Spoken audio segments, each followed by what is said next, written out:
Now let's work on a formula for finding all the different chord inversions of G, C, and D chords all up and down the neck of your banjo. First of all, what is meant by an inversion? Well, a chord is made of 3 notes of the scale. In this case, if we're making a G chord, it's the 1, the 3, and the 5, which is G, B, and D. So that would be the root position of a G chord, with the G note, the root note, on the bottom. But if we change that and we put the 3rd note, the B, on the bottom, then the D and the G on top, that would be the first inversion. And then if we change it again to put the 5th on the bottom, that one, the G in the middle and the B on the top, then that's another inversion. So it just means taking the chord and inverting it, turning it over, and changing it to a different position. On the banjo, you probably already know most of these, but here's an easy way of being able to find all the different inversions of a chord up and down the neck. We'll start with the open position because the banjo tuned open is to a G chord, so this would be the bar chord at the 0th fret. So that's G.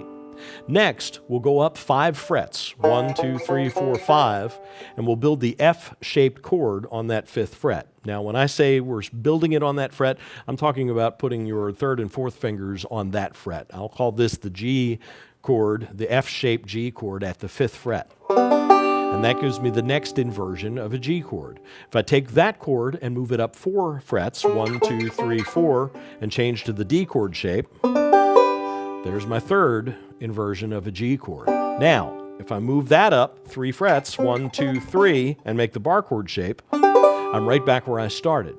And now it starts all over again. 1, 2, 3, 4, 5. 1, 2, 3, 4.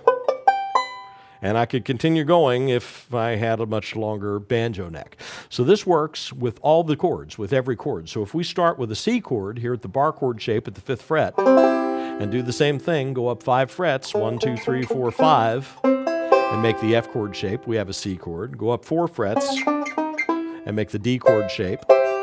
Go up 3 frets and we're back to the bar chord shape, and it continues on up. So the next exercise for you is get used to all of the G, C, and D chords all up and down the neck of your banjo. The reason for G, C, and D, well, the 1, 4, and 5 chords in the key of G, really important with each other. And once you've located all of those, finding all the other chords should be pretty easy. So start with G from the open position to the F chord shape at the 5th fret, to the D chord shape, to the bar chord shape, all the way up. Then do it with the C chord. And you're starting with the open C chord that you may have first learned when you first picked up a banjo, which is actually the D chord shape. You just use different fingers to finger it usually. So there's the D chord. Move it up to the bar shape, to the F shape, to the D shape, to the bar shape.